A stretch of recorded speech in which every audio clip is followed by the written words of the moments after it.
Exciting day today. All right, the inflation data just came out. We're going to go over what it means for the markets. We're going to look at the stock charts real quick first, just to see how stocks reacted to this. They actually reacted in a somewhat decent way. But good morning, everyone. Good morning, Robinson Rob 77, Mohammed, Francis, Quaid, Rocky Mountain Gobblers, Auto Codes, Greg. Good morning, guys. Welcome, welcome, welcome.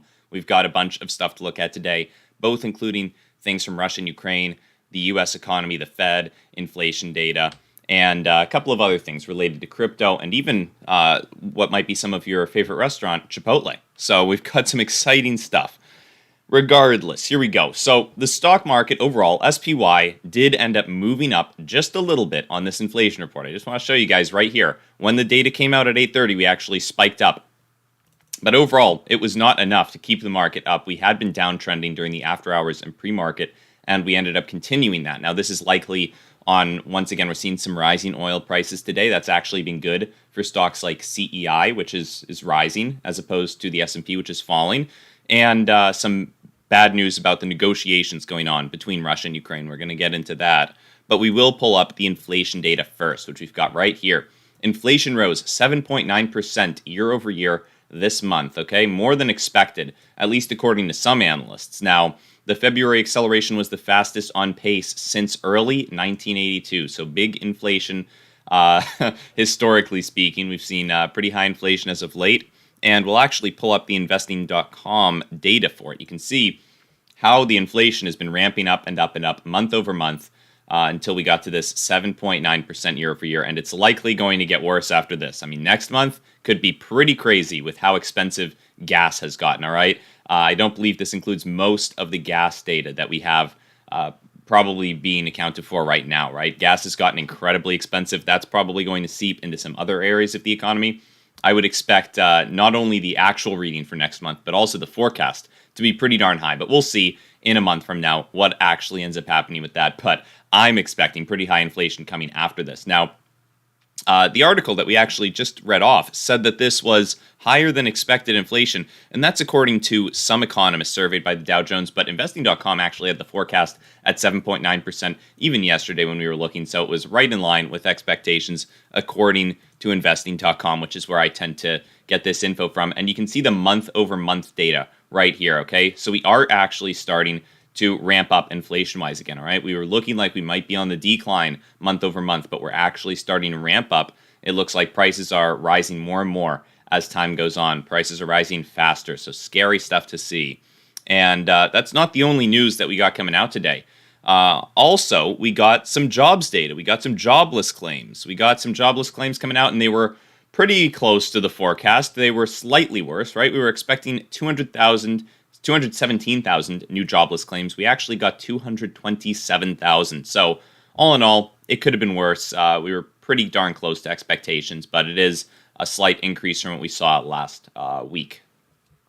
Anyways, not too bad there. Nothing too bad.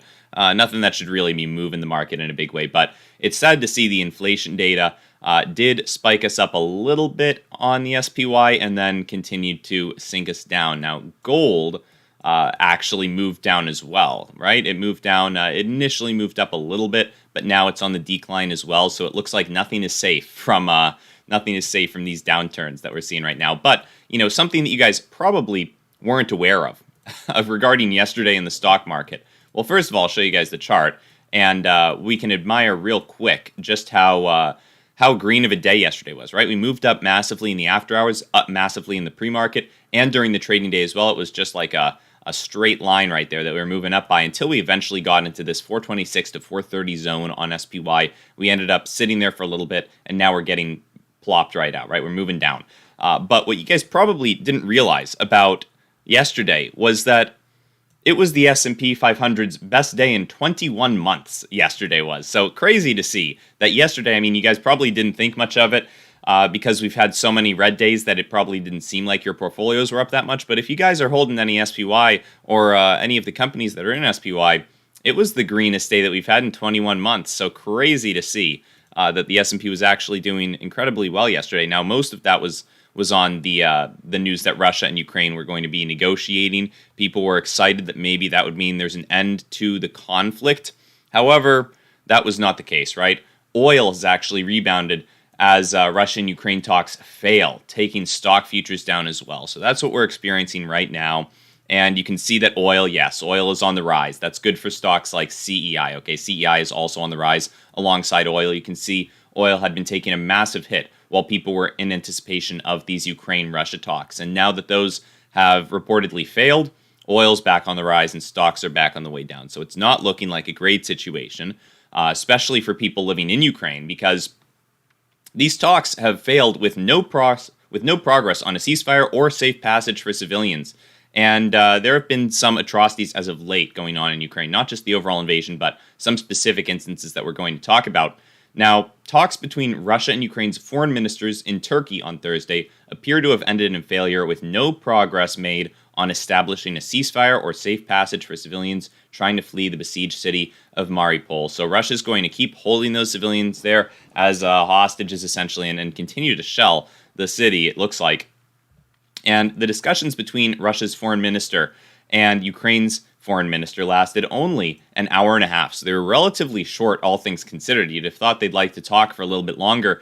But according to the Ukrainian foreign minister, it seems there are other decision makers in Russia who have more power than the Russian foreign minister, right? He said that the Russian foreign minister had not been in a position to authorize any kind of agreement on a ceasefire. So apparently, this might have just been more of a public image thing for Russia, right? They wanted to send in their foreign minister, make it look like they're doing some kind of negotiation, and meanwhile, the foreign minister doesn't really have much power to do anything. At least that's how the Ukrainian foreign minister is making it look and making it sound. So who knows what's going on with those negotiations? Hopefully they'll start back up soon, and hopefully there will actually be something that they can agree on and some kind of deal that they can make. But lately, you guys have probably heard of this already if you've been paying attention to the news at all. There was a hospital attack, okay? There was a bombing, a missile strike, I believe it was, on a children's hospital in Mariupol. And you can actually see it right here. This is a lady standing outside of what I believe is the hospital. It looks pretty destroyed. I mean, so does the whole area outside, but the hospital especially looks annihilated almost. It's crazy to see. It looks like a pretty extensive attack that was done on this hospital, but apparently it killed 3 people, including a child. And this is making a lot of people very upset, right? A lot of people, not just in Ukraine, but across the world, are condemning Russia once again for doing this. It's not the first time we've seen Russia do pretty bad stuff, right? We've seen, I believe, an apartment building was bombed. We've seen a lot of indiscriminate shelling as of late. There have been hundreds of civilian deaths in Ukraine. So really bad stuff, right? That's why civilians are trying to evacuate. That's why they're trying to get this deal for a temporary ceasefire and safe passage for civilians out of the city so the militaries can just fight it out without having to worry about civilian casualties. So overall, sad situation in Ukraine. It looks like we're in this for a little bit longer at the very least, right? We weren't able to come to any kind of deal. The stock market doesn't like it. The stock market would much rather that this whole situation come to an end, and I'm sure that pretty much everyone would rather this whole situation come to an end, but it looks like, for the time being at least, since there's no negotiations going on right now, stock market's moving back down, all right? People are a little bit uncertain, and whenever there's uncertainty in the markets, the stock market tends to not perform as well. The VIX, though, the VIX tends to perform well, and we're actually up about 3% on the VIX, and the VIX has been doing rather well, right? You can see the VIX is historically pretty darn high because you never know what's going to happen in a situation like this. In fact, if you pull out the max chart, you can see the VIX is high historically, right? It's much higher than it's typically been. And this is maybe going to be a more sustained high for the VIX, depending on how long this conflict lasts. Typically, the VIX shoots up in price and then moves back down as the market starts to recover a little bit. But, I mean, this conflict, who knows how long it's going to last? I don't know how long Putin intends on keeping this thing going. Probably, not too long if he's thinking about his best interest, right? Because a lot of people in Russia are probably getting pretty pissed that this is going on for as long as it is, and that they're having to deal with all the sanctions and all of the economic, all of the seizings of, the oligarchs' yachts and their mansions and whatnot. They probably aren't too happy with Putin.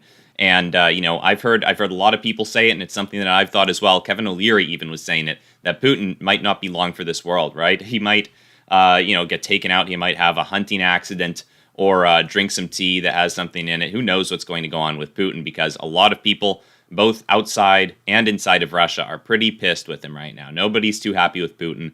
and who knows what's going to go on in that situation.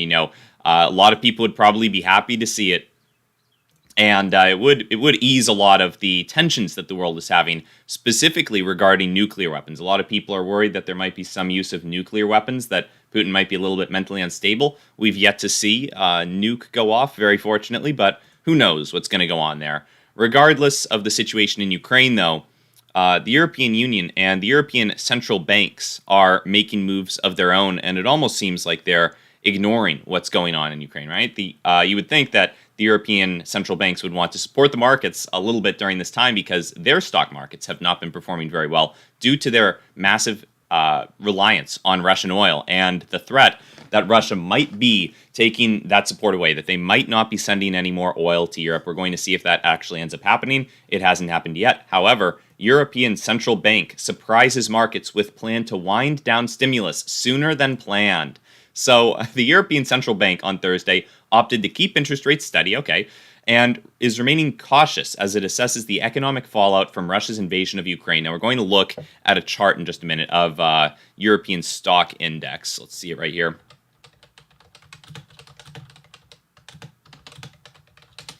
And the European Central Bank also announced that it will wind down asset purchases faster than planned, before adding that it stands ready to revisit that decision if outlook changes. So let's find the European market right around here. I'll pull up a chart of their stock market. Here we go. This should be it. Yeah, here you go. So Euro area stock market index, the EU50, all right, decreased quite a bit during this whole conflict, as has the US markets, but European markets have been hurt a bit worse. This is just the one-day chart, though. Let's look at the past month. Maybe even if we could get a little bit longer than the past month. Here we go. Here we go. So there, I think this is somewhat accurate. Yeah, so in November and January even, they were up at 4,300. Now they're down at 3,600. It's a fairly significant decrease. I'm sure we could find some other European stock market charts that might be a little bit cleaner than this one, but a fairly significant decrease in European stocks. And the European Central Bank is, regardless, going to wind down its stimulus a little bit faster than planned, to wind down its asset purchases, something that the Fed is also doing, has already done, I believe. And the Fed here is actually about to raise their interest rates and is in talks about how they might shrink their massive, massive balance sheet. Okay, the Federal Reserve is, this article says they're shrinking it, but they're talking about shrinking their $9 trillion bond program, okay? Members of the Federal Reserve are debating how quickly to reduce the central bank's portfolio of bonds without starting a recession. So we're going to look at the Fed's assets right here on this chart, the total assets of the Federal Reserve. And essentially, these are mostly bonds and mortgage-backed securities that the Fed purchases during economic hardships, and they do it to support the market, right? They're essentially injecting artificial demand because the Fed has technically unlimited money, right? They can make as much money as they want, and one of the ways that they can inject money into the system is buying up these assets, essentially. So we're looking at a situation where the Fed has done that quite a bit. They now have $9 trillion worth of these assets, and eventually, they say they want to reduce the size of their asset holdings because they feel that they've, artificially inflated the prices of assets, and overall, they don't want to have a ton of assets on their balance sheet for whatever reason, right? They've become a lender of last resort to add liquidity to the markets during times of distress. We kind of already touched on that. And you can see that historically, we've always, at least since the early 2000s, had some Fed assets on the balance sheet, and that's only gone up. We've never actually been able to decrease this in too meaningful of a way, right? In 2018 to 2019, we did try decreasing it a little bit. We very slowly decreased it until we started increasing it again towards the end of 2019. And then we increased it dramatically right as the pandemic hit. To help support the economy, the Fed decided to do a whole bunch of additional asset purchases, which have actually been ongoing until now, right? Now we've hit the $9 trillion mark, just about. We're very close, at least, $8.9 billion technically, according to this, at least. But we've just been increasing it and buying up more and more bonds at the Fed. And it's looking like a situation where it's going to be very tough for them to actually decrease their balance sheet by a significant amount. I mean, we saw them try in 2008 or 2018, but they weren't too successful, right? It was not long before they had to start buying up assets again. So we're going to see what they can do. And overall, it is beneficial for stock prices at the very least when they're buying up these assets. It does help out stock prices. The more money essentially that gets injected into the system, the more there is to buy up stocks with, right? So we're looking at a situation where, depending on what your portfolio consists of, maybe you want this to happen, maybe you don't. Overall, it seems like something that might be necessary, but we'll see what the Fed actually ends up doing. They've never been able to do it before. Peter Schiff certainly talks a lot about this. I don't know if you guys have ever heard of Peter Schiff, but he's always complaining about the Fed's balance sheet and saying that they'll never be able to shrink it. I somewhat agree. I think it's going to be very difficult for them to actually shrink this. Right now, they're just working on raising interest rates, though. They're only talking about how they're going to shrink the balance sheet without causing a recession. And if we actually pull out the max chart right here, you can see what happened towards the end of 2018 as the Fed was shrinking their balance sheet. 2018 was actually a bearish year for the stock market. And if you look at where we started, at least with the SPY, we were down from the beginning to the end of 2018 about 5%. And that is the year when they were shrinking their balance sheet. So things were not looking too good when they decided to do that. Now, when they stopped trying to shrink it, a little bit, honestly, they were still shrinking it when we started to rebound a little bit, but it certainly helped out in 2019 when they decided to start buying up bonds again and revitalizing their asset sheet, essentially buying up a bunch of assets. So it did help out, but overall, they really ramped things up when the pandemic hit. And you can see we had a massive expansion in stock prices over that time. Lately, we've been declining a little bit, so it is odd timing for them to want to actually shrink their balance sheet, all things considered. Considering where the stock market's going, you typically don't think of the Fed trying to shrink their balance sheet when stock prices are going down, but we're going to see. Obviously, this is due to geopolitical events. It's due to what's happening in Russia and Ukraine, so maybe the Fed feels as if they have some leeway with that, right? It's not necessarily economically driven, at least not all of it. Some of it probably is, right? Some of it's based on inflation and whatnot, but not all of it. There's a lot of decline that we're experiencing right now that is probably purely from Ukraine and Russia. But regardless, that's what the Fed is up to. Now, the SEC is up to something, and it's an interesting something that they're up to. They are going to vote on new cybersecurity disclosure rules as the Ukraine crisis gives them special relevance. So the Securities and Exchange Commission is voting on Wednesday to propose new cybersecurity rules for public companies. And these include mandatory cybersecurity incident reporting and required disclosures on company policies to manage cybersecurity risks. So they're not actually requiring that companies do anything different about cybersecurity because that's not really what the SEC is there for. They're just mandating that these companies, that these publicly traded companies, report cybersecurity incidents and disclose their new company policies to manage cybersecurity. So they don't actually have to make any new policies if they don't want to, but they must provide updates on what their cybersecurity policies are, and they must disclose any cybersecurity incidents. So it's going to be interesting to see, if this vote actually ends up going through, if these new requirements are actually put into place.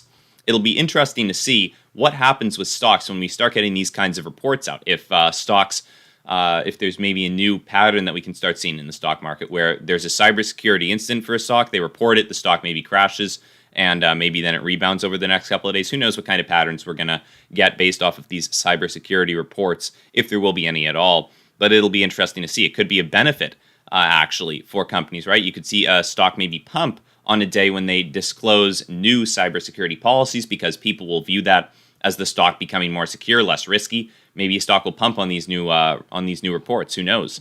But it will be an interesting thing, right? The SEC requiring these reports if they end up passing that in the vote. Now, there is probably, this is going to be the most important story that we pull out here, this whole stream. In fact, one of the most important stories that we've ever covered on this channel, we're about to pull out here. And it is a absolutely insane story, guys. You are not going to believe what this article says, all right? Crazy stuff. Chipotle Mexican Grill is to release a pollo asado as its latest limited time menu item. Unbelievable, guys, all right? Pollo asado at Chipotle. I'm definitely going there to try it. It's looking really good. You can see it in the picture right here. I'm very eager to try this. Apparently, it is a dish that has grilled chicken, garlic, fresh lime, guajillo, peppers, and hand-chopped cilantro. Very exciting stuff. So I'm probably going to head over to Chipotle and try this at some time. It's a limited time menu item, and testing shows that the pollo asado was on par with the results for the smoked brisket as well, the chain's best-selling new menu item in recent history. So it's looking pretty exciting. We're probably going to see some new chicken at Chipotle pretty soon. I don't know if it's actually out yet today, right? They just announced this, so it would be pretty impressive if they actually had this in all the Chipotles today. But it will be interesting to try whenever they have that. I'll have to go at some point in the next couple of weeks and try that pollo asado. Now, also, obviously that was not the most important article that we've ever read, but a little side note here. Chipotle CEO says overall food prices are about 10% higher than last year. So just a little touch on inflation right there. Just an interesting tidbit. Even at Chipotle, they're recognizing that there are higher food prices. Now, Travis Brusso says, hey, did you see that McDonald's enacted a no-fry zone in Russia? Yeah, that's right. We did talk about about McDonald's pulling out of Russia and closing down all the McDonald's in Russia, just temporarily at least. We'll see if it becomes a permanent move. But yeah, the no-fry zone at McDonald's in Russia. They couldn't, the European Union and NATO decided not to do a no-fly zone over Ukraine, but looks like McDonald's is doing the no-fry zone. So that's good to see. McDonald's is pulling out of Russia. Pepsi's pulling out of Russia. Coca-Cola's out of Russia. What was the other one? Starbucks is out of Russia. And then TikTok and Netflix are pausing. Netflix is completely, I believe, pulling out of Russia right now, at least. And TikTok is pausing new uploads to their platform. So no new TikToks being made or uploaded from Russia at the very least. No new live streams on TikTok from Russia. So it's an interesting world that we're living in. It must be getting very boring in Russia, or boring from the perspective that there's not too much entertainment out there. Not boring from the perspective that the economy is likely collapsing around you. You probably have a lot of stuff that you need to take care of day to day. Waiting in long ATM lines. It's probably not very fun. But let's pull up the chart of the MOEX. I believe Russia said that they would be opening back up the MOEX. And when did they say they were going to be doing that? I thought they said today. Okay, so it should be,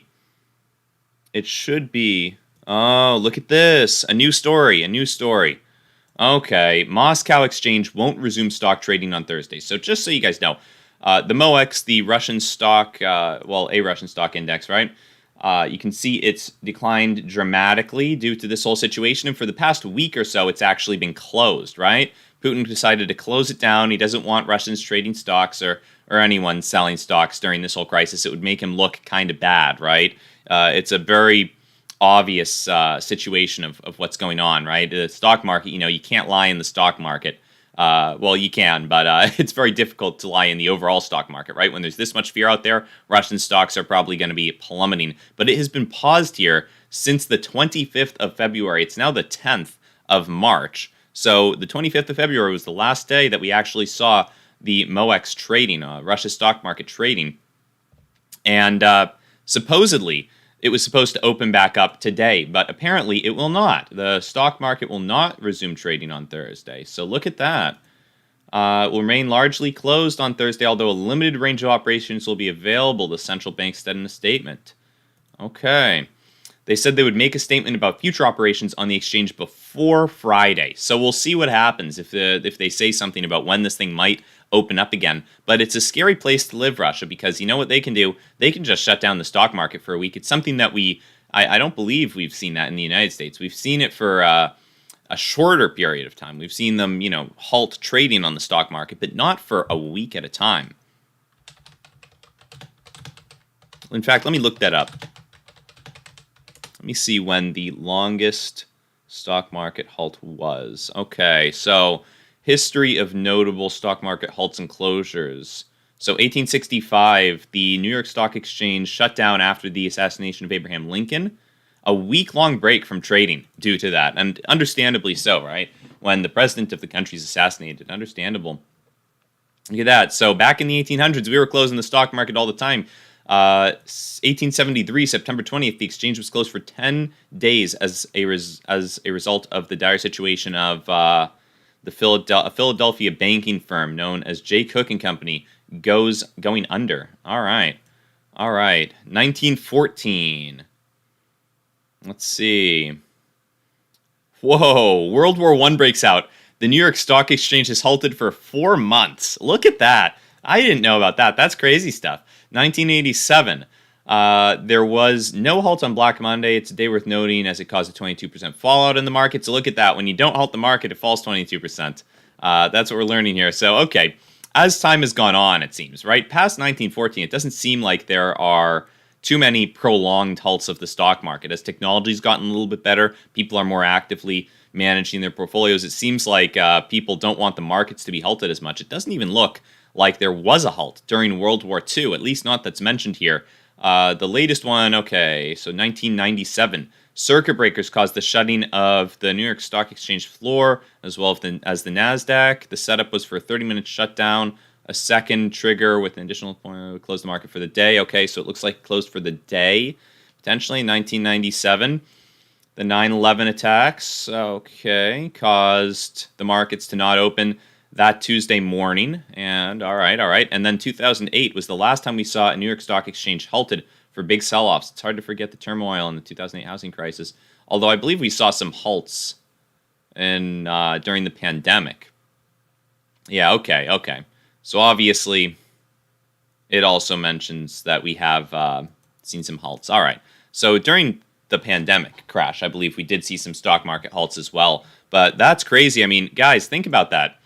World War I breaks out, and the stock market is halted for 4 months. I mean, that's a crazy amount of time. At that point, I'd rather stocks just be allowed to fall than have everything frozen. So who knows how long Russia's stock market will remain closed. They're obviously a little bit more totalitarian, a little bit more draconian than we are here in the United States. Putin's basically in charge of this, and he does not want the stock market to reveal how poor of a situation Russia is in right now and how low this is probably going to be trading for the next while. I mean, he wants it to be closed indefinitely, probably, right? He doesn't want people to see the massive crash that's going to go on. Maybe he's waiting for some key date. Maybe he's waiting for a peace agreement between Russia and Ukraine, and he's hoping that people will buy the dip on Russia. It does not seem super likely. The MOEX has fallen quite a ways, and it would probably be quite a bit lower now that oil has been banned by the U.S. and that other countries are moving away from purchasing oil from Russia. I mean, the fact that it's been closed for the past week or two is probably saving this thing from being much, much lower and really embarrassing Putin. I mean, you've already seen the Russian ruble fall quite a bit, but the stock market has been halted from a lot of its declines. Let's see what the Russian ruble is at while we wait for the market to open. Let's see what we've got. Looks like the ruble is, it looks like we're somewhat steady with what the ruble's doing. So look at this. Over the past year, you can see the value of the ruble compared to the dollar. And it's obviously fallen pretty dramatically over the past couple of weeks, but we've somewhat stabilized. If you zoom in, we've somewhat stabilized, right? The ruble's only gotten so cheap. People might be making obviously Russia's enacting a bunch of policies that are trying to stabilize the ruble. They're requiring that 80% of the money that a lot of big oil companies get, a lot of the foreign money that they get, that they convert to rubles. So 80% of big oil companies in Russia are converting their revenue to rubles. But now that the U.S. is banning Russian oil and Europe is reducing their oil purchases from Russia by 2/3 by the end of the year, we might not see those oil companies making nearly as much as they were. Maybe they'll be able to sell some to China. Maybe they'll be able to find some other people who want oil, but probably nowhere that's going to match the demand of the European Union, which was, 40% of the gas that the EU gets is from Russia. So crazy stuff. Looks like the stock market is opening up down 1%. Obviously, we've had a rough after hours and pre-market, but looks like we might be opening up in a green way. Hopefully, we will continue this. This is, once again, we got the inflation report coming out. For anyone who wasn't here at the very beginning of the stream, we'll cover the inflation data. But Inflation rose 7.9%. This article says it was more than expected, but it was actually in line with the forecast on investing.com. So 7.9% forecast, 7.9% reading right here. We're looking at pretty high inflation and likely much higher inflation than this in the next reading. I mean, it does not seem pretty for inflation in the next reading with how much gas prices have gone up. Now, we are actually on a bit of a decline for oil prices. That's not been great for stocks like CEI. You can see that CEI has been on a bit of a dip lately, okay? As has oil, all right? Oil and CEI have been falling at pretty much the exact same time. But now that oil is actually on the rise, you can see we're up 3.5% today. CEI is also up 7.9%, even though we're seeing some red right now. It seems that CEI is trading the exact opposite of the market. In fact, look at this. You got a big green bar on the S&P for the first bar of the day, and you got a big red bar on CEI. Then you have a red bar on the S&P and a green bar on CEI. It's almost trading the exact opposite of the market. So interesting to see. Obviously, you know, there are different reasons for investing in these things. The market, you might expect an overall recovery, maybe peace in Ukraine. And with CEI, you would probably be investing in it with the thesis that there is not going to be peace in Ukraine anytime soon, and that oil prices are going to continue going up. If you want the stock market to go up, you'd probably be expecting oil prices to be going down. But we'll see what goes on with it. They have shrunk dramatically from the highs.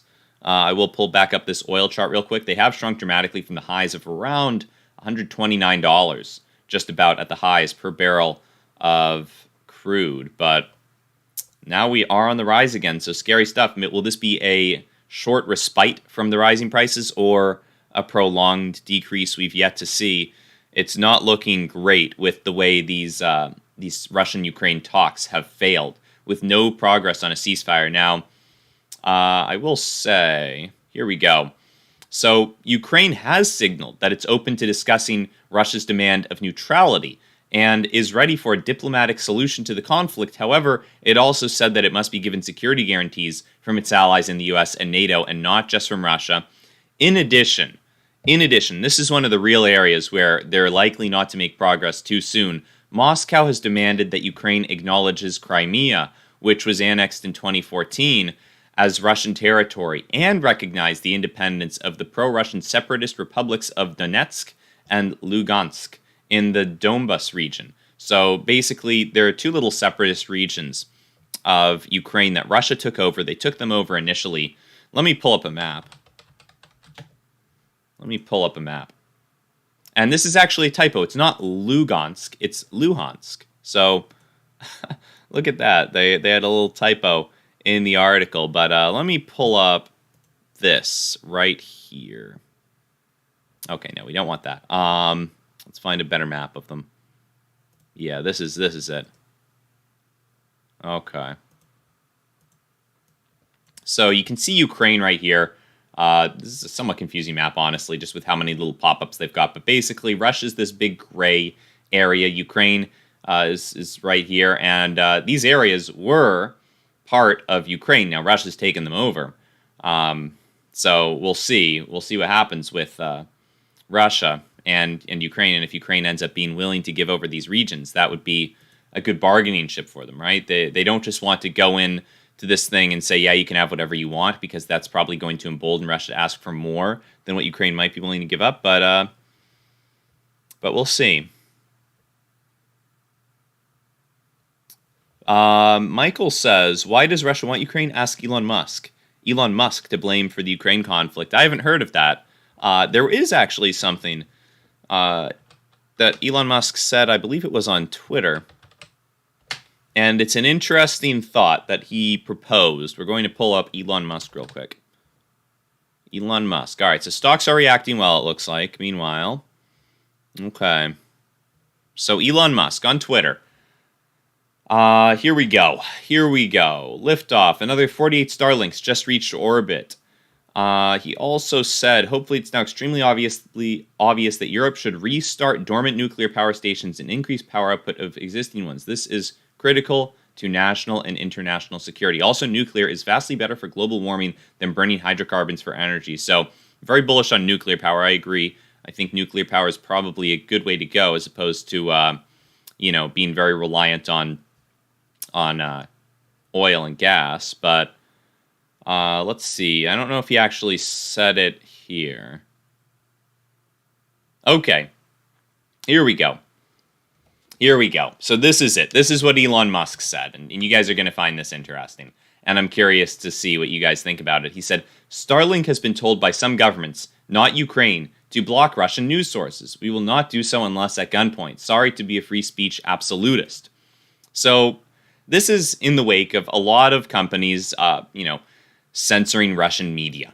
And I'm curious what you guys think, because Elon Musk is essentially taking the viewpoint of, even though Russia's doing a lot of bad stuff, Elon still doesn't want to censor anyone, their free speech, even Russia, even though they're invading Ukraine. So it's, in my opinion, I kind of think he's right. You never know what a country is going to say or, what kind of situation, how things can get twisted. Obviously, it seems pretty obvious that Russia's doing the wrong thing.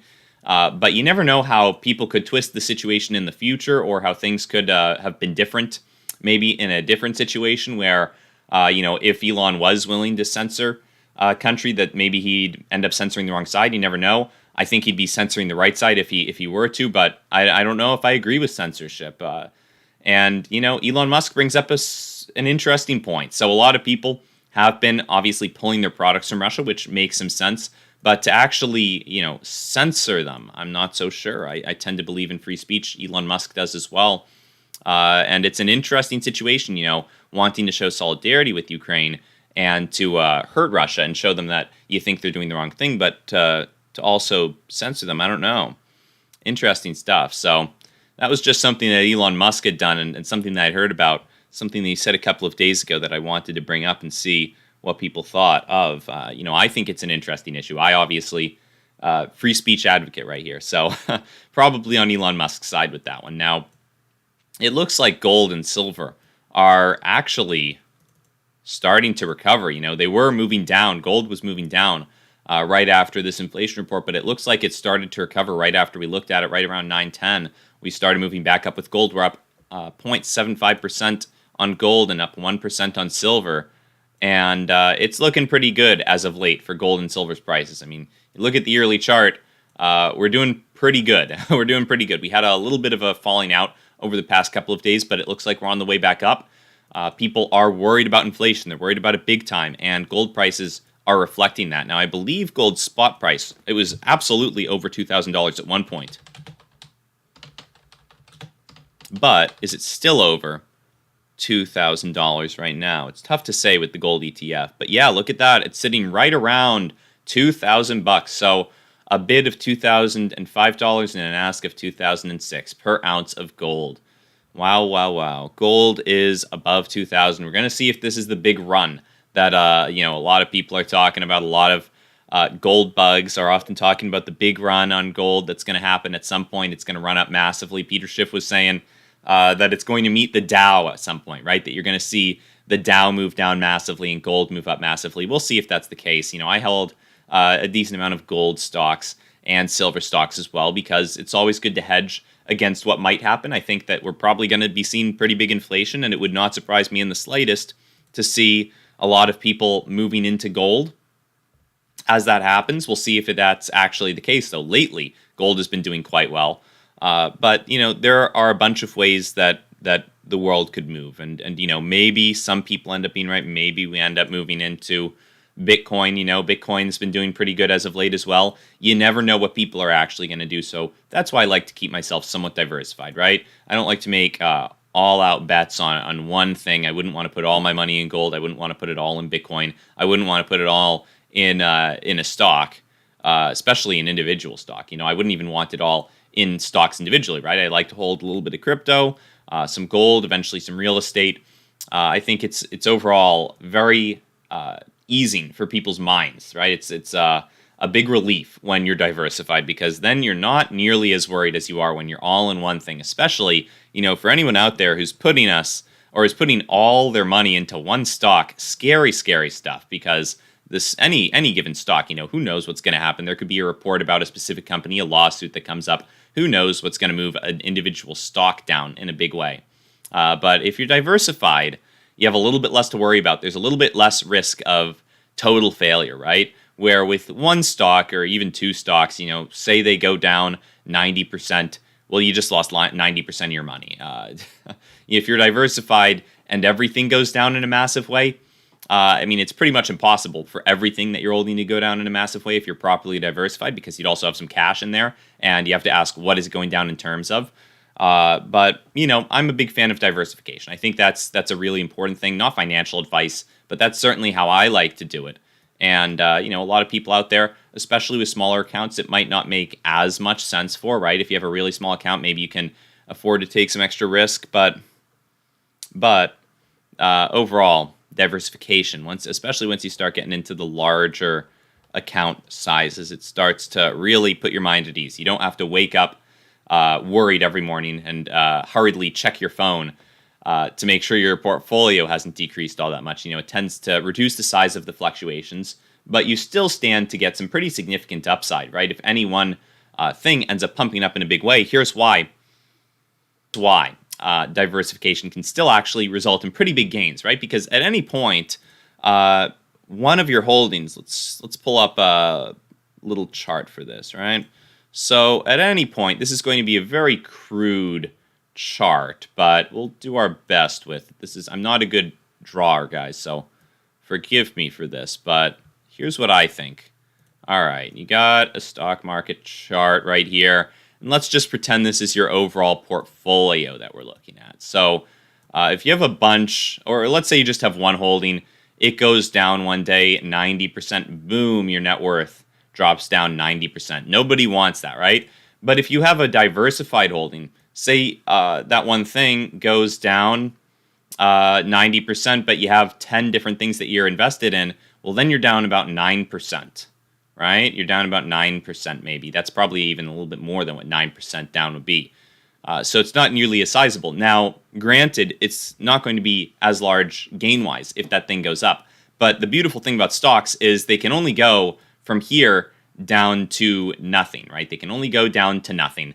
They can't go lower than that unless you're doing risky stuff with margin or say you're shorting a stock. Then there's unlimited downside for you if you're shorting a stock. But there is unlimited upside. You can't even see the end of it, right? It goes way past the chart, the potential for a stock to actually rise, right? Because you could double, you could triple, you could quadruple, you could 10x in stock price. And there's no actual literal limit for it. Now, obviously, there are realistic limits. It's not probably going to 1,000,000x in price. But there are situations where you can go up much more than what you can go down. When you put in $1,000, you stand to lose 1,000. And over the course of an undefined time period, you stand to gain 1,000,000 maybe. There really isn't a technical limit on how much you can gain from investing versus how much you can lose as long as you're not doing anything risky with margin or shorting. You only stand to lose so much, right? It's only as much as you put in that you stand to lose, but you can gain an unlimited amount. So by diversifying, I'll pull this up, you increase the chance that you hit something that can actually increase a ton while decreasing the chance that one thing that goes down that takes down your whole portfolio just ruins you. So overall, big fan of diversification, right? You're putting your money in different baskets. You're putting your eggs in different baskets. And if you have a really high conviction in something and a low account size overall, then maybe it makes sense, to not put, if you only have $200 and you're investing $200, then you don't really want to put $10 here, $10 there, because whatever. But once you start getting up to larger account sizes, past a couple $1,000, that's when an actual amount of money that would take a long time for you to accrue at whatever job you're working. That's when it starts to make a bit more sense to me to start diversifying, right? That's what I think about it. That's just my opinion, not financial advice, but overall, that's what I tend to think.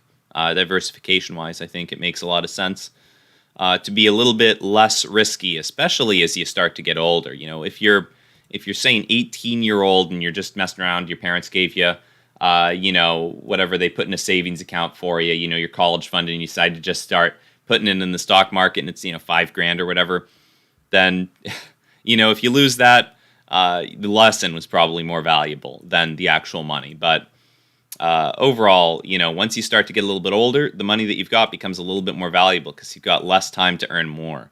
So that's something to think about as well, right? That's something you want to think about. So it looks like the stock market is deciding where it wants to go. We've been sitting around -1% pretty much the whole time that we've been open, all 15 minutes of it. And unfortunately, some stocks like CEI have not been doing as well. CEI has actually been on the decline. And I bet if we pull up the market map, we're getting close to when we'll actually start seeing what the overall market's doing. But on StockTwits, at the very least, the most active stock that we've got right here, it looks like MULN is actually beating out CEI on StockTwits. MULN, number 2 top trending stock, almost double the mentions that CEI has. CEI only has 5,600 mentions compared to 9,000 that MULN's got right there. And there are other stocks that are up significantly more than either of them. IMPP is one that I was looking at. Another oil stock, Imperial Petroleum, as well as HUSA, Houston American Energy Corp. So a lot of oil stocks are actually doing pretty good today, right? A lot of oil stocks are performing rather well. We'll see what goes on with these oil stocks. CEI is green. It's notable that CEI is green. IMPP, though. IMPP up 12% on the day. All right. And they have gone through a pretty significant rise, actually. This isn't one that's been talked about all that much, but they've been doing quite well. It looks like we've gotten maybe a 10x on IMPP. Even where they are now, they were up quite a bit more. Look at that. Over the past 30 days, crazy price action on IMPP. I bet they're a very small market cap, though. Let's see what IMPP's market cap is at. This one's trading kind of according to the same idea that CEI is trading with, right? Higher oil prices are good for IMPP. Yeah, this is a very small one. So even after they 10x'd, they're at an $81 million market cap. So this was about an $8 million stock less than a month ago for the entire market cap. So very small market cap, incredibly tiny, especially when people first started buying into it. Probably, it doesn't look like the best chart that we've got either. Very new company, it looks like. Only came into existence less than a year ago, it looks like. Back in December of 2021. So they've only been trading publicly for a couple of months. Probably wouldn't want to hold this one too long term. Unless oil prices continue to skyrocket, then, any oil company is probably going to do pretty well. But interesting to see. I mean, if you're willing to take the risk on extremely small market cap stocks, $8 million market cap stocks, then there's some opportunity there, but very risky, very, very risky. But overall, the stock market's not looking too hot today. The one green gem that we've got is Amazon, and I haven't actually heard any news about Amazon. But other than that, their stock split might allow them to get into the Dow. Okay, here we go. Okay. Oh, did they just do their stock split actually today? Is that today on Amazon? Looks like... No, it's not happened yet, but... So, it's doing its first stock split in 20 years, causing shares to jump. Okay. Could have sworn they'd already talked about doing this stock split. Maybe it was Google who talked about that. But people are talking about Amazon potentially joining the Dow. So that was an interesting story that I was reading earlier this morning. Because right now their stock is so expensive, and the Dow is a price-weighted index, not a market cap-weighted index. So it wouldn't make sense to include Amazon in the Dow right now. But once they do their 20-for-1 stock split and a $10 billion stock buyback, that's pretty good. That's pretty good stuff. Yeah, Amazon currently trading around $3,000, fluctuating around there. They jumped quite a bit, up about 5%, and they have been shrinking for a while. So it looks like the stock split is on 6/6, so June 6th. We'll see what we get. We'll see what happens on that stock split. They've been falling as of late, as have a lot of companies. Amazon actually, throughout the course of 2021, was not really performing all that spectacularly. A lot of tech companies, Apple, we'll take a peek at, performed pretty well during the course of 2021. Microsoft, performed pretty well during 2021. Amazon was pretty stagnant, so not the biggest gainer over the course of the past year. And especially now that they've moved down, their chart, Amazon's chart, resembles more closely what the Russell's looks like. In fact, let's pull that up. Over the past 2 years, let's see what the Russell's was doing. Look at that. It's it's pretty darn similar. The Russell's and Amazon, basically just stagnation throughout the course of 2021. A little rise in November, and then a move down on this whole Russia-Ukraine crisis, as the overall stock market has done as well, right? You take a peek at the S&P. It's not like stocks aren't actually down on this Russia-Ukraine news, but Amazon has been performing especially poorly regarding what it is for this big tech giant. Typically, when we're looking at, we'll pull up the map. Typically, these big tech companies tend to move together, but Amazon has not been. So, might be a little bit of a buying opportunity on Amazon, especially now that they're doing the stock split. I think that's going to make them a whole lot more accessible to retail. And I'm not saying that retail is going to be able to move Amazon in a massive way, but retail investors. Obviously, you can buy fractional shares at this point on a lot of platforms. On most platforms, you can buy fractional shares.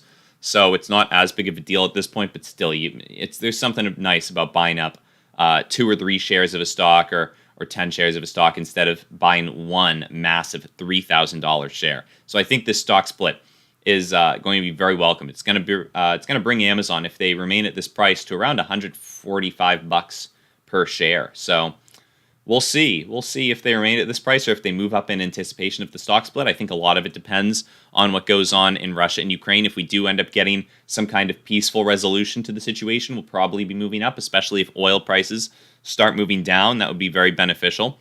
And it looks like, as of the past couple of minutes, oil prices have actually been moving down since the market opened. Right around 940 is when we started moving down. But all things considered, they're still very, very high compared to where they were just a couple of weeks ago, and even a year ago. They're massively higher than where we were a year ago. But especially considering just how rapid this rise in oil prices was, almost unprecedented. There have been few times. I think if we look at the all-time highs, we've seen something similar around 2008, right? Leading into 2008, we saw massively rising oil prices, but this is just about on par with.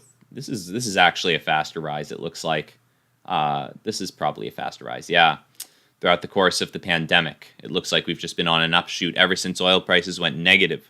We've been seeing quite a bit of oil buying, right? A lot of oil bulls out there, a lot of demand for oil ever since the world shut down, and then has slowly been opening back up. It looks like oil's not quite been keeping up with production, or at least we've been demanding a whole bunch more oil than what we used to be producing.